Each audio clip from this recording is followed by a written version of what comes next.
let me show you this Toyota Supra swap BMW E46 that I've fully rebuilt from scratch, fitted, done the swap all by myself. Starting off with the engine, we've got a 2JZ fully forged, rebuilt engine. We've got Manly H-Tough con rods, CP pistons, which are 0.5 oversized. We've got BC272 cams. We've got 1mm oversized valves, titanium retainers. We've got new valve guides fitted, dual valve springs. The head's been ported and polished to fast road spec. The blocks been bored out to accommodate the bigger pistons. Cranks been polished, checked, balanced. The block's been pressure tested. The cylinder has been flow tested, pressure tested. All of it's been professionally cleaned, sprayed. New core plugs, new dowels. We've got ARP studs, main studs, ARP rod, bolts for the rods, head studs. We've got ACL race bearings. What else? R35 coil packs. We've got shimless buckets. We've got a front mount facing inlet manifold from FMIC Pro. We've got a Tommy fuel pressure regulator. We've got Bosch 1000cc injectors. We've got a fluid damper crank pulley. Behind this, we've got HKS adjustable exhaust cam pulley. A great big massive front mount intercooler sitting just behind there. This is a radiator off a Nissan 200SX S14 along with the fan shrouds. These boost pipes are just an eBay kit. Just got a load of 3-inch boost pipes off eBay, cut and routed it to where I need to. We got a Chinese turbo for max speeding rods. It's not going to last, but it'll do for the time being until we break the engine in. Just a cheap ass air filter. What else? We've got these behind here. We got these Super Fomo. I can't remember what the actual brand is, but these AN fittings for the PCV valves fit in there nicely. We've got AN10 PCV lines going to a dual catch can just down there. We've got AN6 fuel lines going to a 30 fuel filter, which is under the car, and then it's on the original BMW fuel lines after that, which is plenty of good enough. We got a Walbro 400 fuel pump, which is in the tank. ECU master, ECU tucked away in the OEM BMW engine management control housing. Weldon Specialties harness is what's wired all this up. Well, they supplied the wiring kit, I've got to fit it. Got these painted nice RS3, I think it is, red. What else? We're running 2 fuel gauges, pressure. So we've got one fuel pressure gauge, fuel pressure sensor. We've got a fuel pressure gauge there, so I can see it manually. We've got 2 oil pressure sensors, one for my gauge in the car and one for the ECU. We've got a 4.9 lambda sensor, a Bosch one, which is connected to the ECU. We're running a WHP boost solenoid. We also got a boost gauge in the car, which is electronic. I've tapped that into the vacuum line. We're running the internal 4-bar map sensor, which is in the ECU. Let me show you how we got this in the car. So to get this engine, the 2JZ fitted into the BMW E46 sachet, we had to, you have to go for the rear sump to make allowance for the subframe. and it's still quite tight, but it's enough space. You also have to bash in the firewall, so the gearbox, you'll have enough space in for the gearbox. You have to get an adjustable, you have to make up a mount, or find someone to make one for you for the gearbox, to hold the gearbox brace, mount, whatever you want to call it. What else I have to do? For the intercooler, I've had to make these brackets. If you've seen my last video, I would have shown you the how I mounted the radiator onto the car as well, because I'm using the original BMW mounting points, which is made up on my own plate, and we've nutted it into the mounting points. This is supported off that bracket so it doesn't swing. Fuel lines for your fuel system. So where the original fuel, BMW fuel lines, they go to the filter, the BMW fuel filter, which is under the car. This side, this is the UK car. Driver's sit over there, passenger this side. So the fuel filter, which is underneath the passenger seat, pretty much under the car. Just get rid of that fuel filter, buy an aftermarket fuel filter, and get on these lines. You can get these different sort of AN lines, which will connect to the BMW original fuel line system, and then it turns into an AN line. So all my fuel system is AN up until where the original fuel filter is, and then it connects into the BMW original fuel line system into the tank, which is good enough. I will eventually upgrade it to all AN lined to the tank, but this would be good for 800 horsepower. What else? The exhaust, had to make that myself, and I just chopped up. If you watched my previous video, you would have seen how I supported the exhaust onto the car.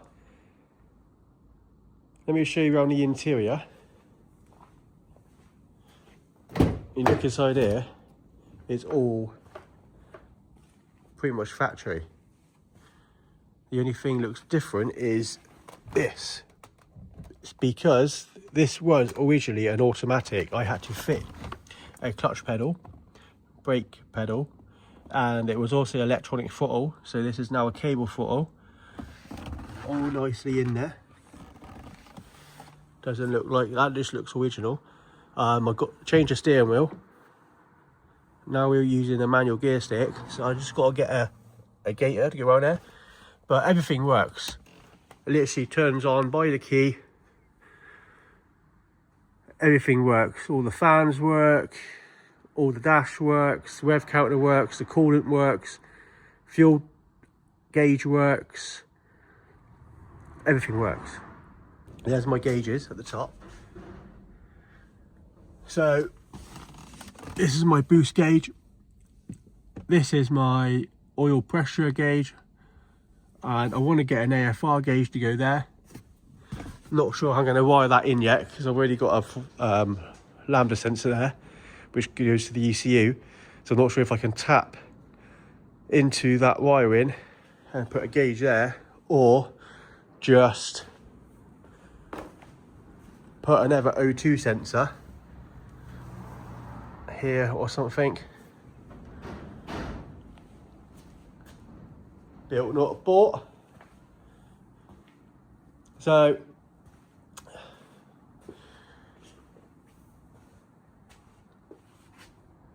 battery's just on trickle charge. Here's the exhaust.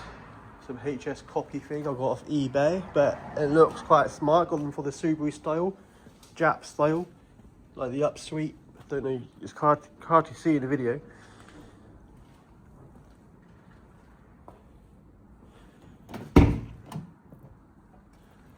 And I've also got a switch here for my fans. My fans are controlled by the ECU, but they're always on very, very slowly. They just kick in full speed when they have to. But when ignition's off, they're still on. So I just turn off the signal to the ECU. so they turn off. But I wired them in there, look, going down there, and then it goes up through there, through the firewall, into here. This is how I've routed my cables. Going down through there, underneath the inlet manifold, and then up to the injectors. It's quite tidy actually, isn't it? You can't see no wiring really. This was a ball ache because these are HIX xenons standard. They got this thing, and look, you can. This is supposed to be there like that one, but that won't go there because I need this boost intake pipe, and that's a 3.5 to going into a 3. So I've had to take that off and just cable tie it there. Bit of sturdy there. It will do. Also, the belt screeched like anything because of the way this is routed. Everybody who's done this got rid of the AC, got rid of the power steering, and routed a belt like this, which is majority of the 2JZ people. They squeak. There is a kit you can buy which comes with like an arm, bolts into where the AC would have bolted into, and it has like an idler pulley, and then it comes with another belt as well, and it routes differently. So there's more belt on the crank pulley. Apparently that's why it squeaks, because there's not enough belt on the crank pulley. So yeah, all the way, that wiring specialty stuff is very, very good. Comes in the exact lengths you need, a little bit more, so you've got a little bit to play with. My mate painted these and painted these rocker covers because I originally did paint it this colour and it wasn't very good. I did it when it was freezing cold, it started flaking, so my mate just took them on. He does paint spraying and he done a very good job. Front bumper needed modification. Well, not modification, just needed bodging. Cut some of this way, cut some of that way. Behind here, I've had to cut that to make clearance for the AN line, and the same there. Exhaust, I completely made this myself. I want to finish wrapping it. I've only wrapped the downpipe, but just got some pipe, 3-inch pipe, V-band, and some bungs to, well, it came with a bung, that sensor did. But yeah, made all this myself, going down.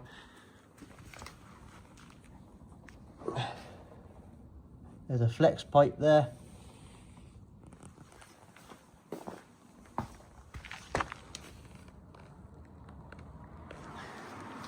Can't see nothing because there's crap lighting in here.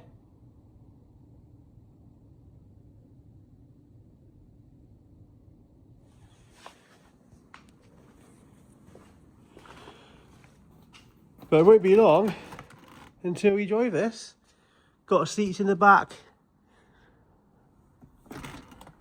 So I'll probably just drive this for like a year, get some miles on it, and then rip all the interior out, put a cage in, 2 bucket seats, and go drifting.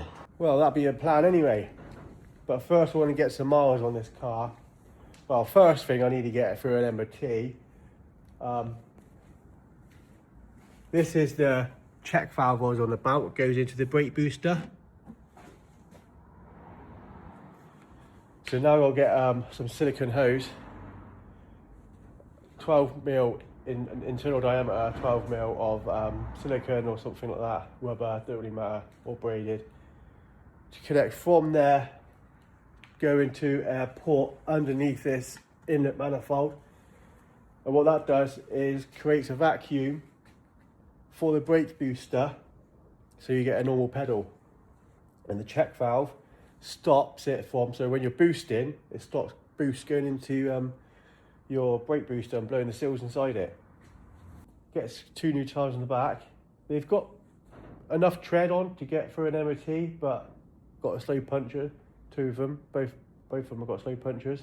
As you can see, I only pumped this up the other day and they're flat again. 2 front tyres are perfectly right, they're not perishing, I think.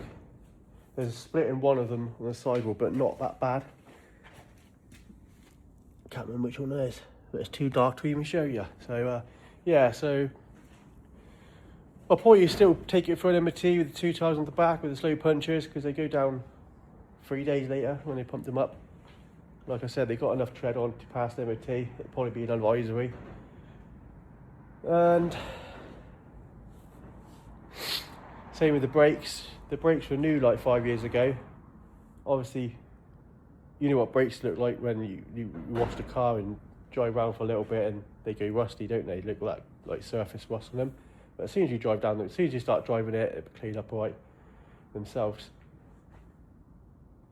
For the how I'm going for the look, so it wouldn't be for a few months yet, probably at the end of the year, of this year. Go over fenders. So all these rusted arches, just cut them off, and then with it on some over fenders. Well, we'll smooth out the cuts when I cut it off.